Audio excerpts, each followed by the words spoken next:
अच्छा भैया सब है, फिर दूसर का गीत हम धर्मराज व्यास आप लोग के बीच में हम भेज रहल बानी। यही ना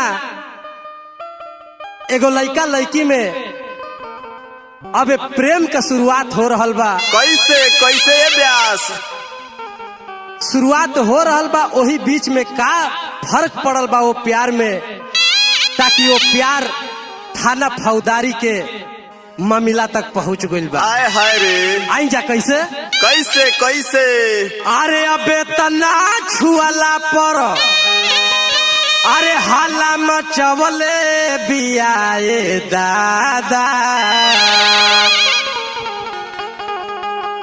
अबे तना छुआला पर हाला मचवले बियारे दादा, अपने चोली फाड़ के हमके फसवले बियारे दादा।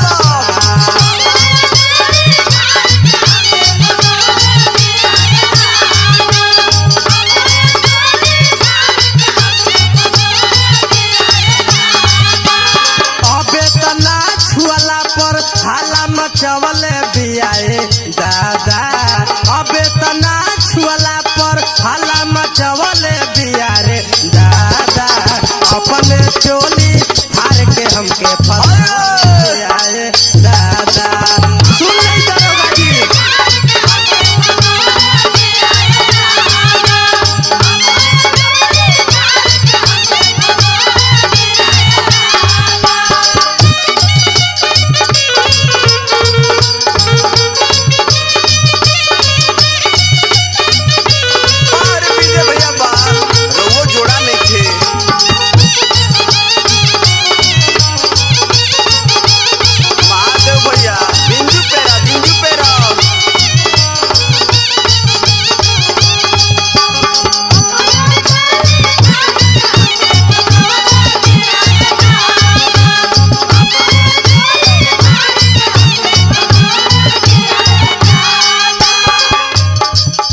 लड़का कहता का कहता पहले तो उहे शुरुआत कैले रहे।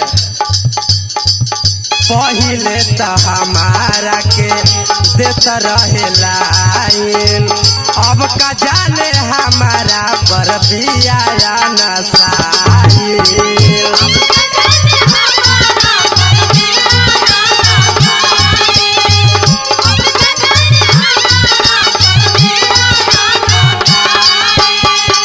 पहले तो हमारा के देता रहे लाइन, अब का जाने हमारा पर बिया नसाई। अब पता न का प्यार में हमरा फर्क आ गइल कि आज हमरा पे इतना खपा भइल बिया। खोजतिया दरोगा जी हमरा ये बात में सच्चाई बा। झूठ साची थाना पुलिस के बोलवले बिया रे दादा, झूठ साची बोली पुलिस के बोलवले बिया रे दादा, अपने चोली फाड़ के हमके फसवले बिया रे दादा।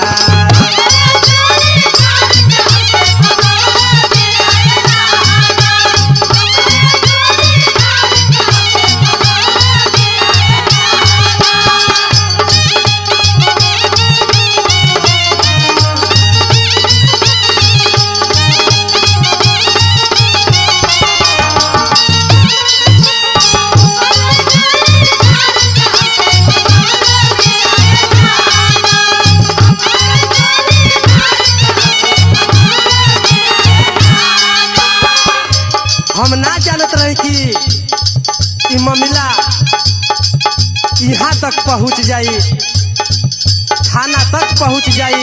व्यास होकर फीलिंग ना समझ नहीं तो आज हमार पछतावा ना होई। लड़का कहत का बा, चाहत रहे कइले कर लहकल तावा, भले बदनामी होई त नाही पछतावा।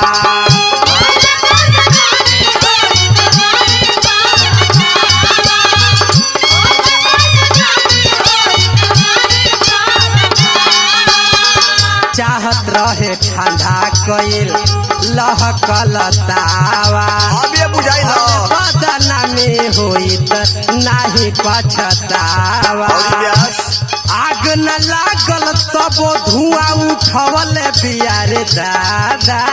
आग न लागल तबो धुआं उठवल बियारे दादा। बचा ब्यास। ले चोली फाड़ के हमके हंसवल बियारे दादा।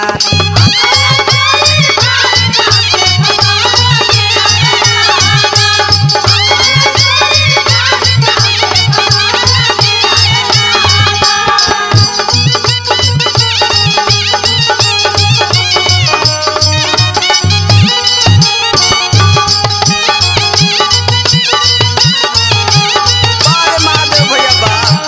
बिंजू पेरा बिंजू।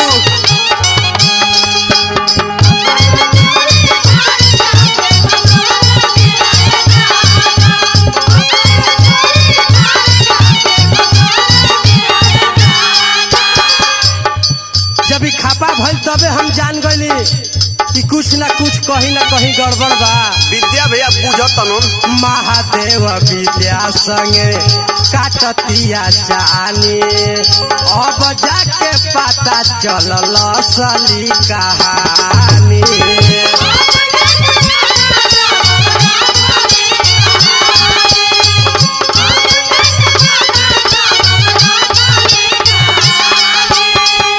महादेव विद्या संगे काटतिया जानी।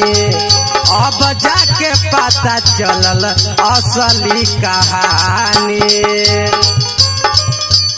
गौआ समाज से धर्मराज के गिरवल बियाए दादा।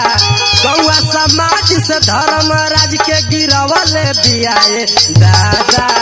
अपने चोली फाड़ के हमके हंसवल बियारे दादा।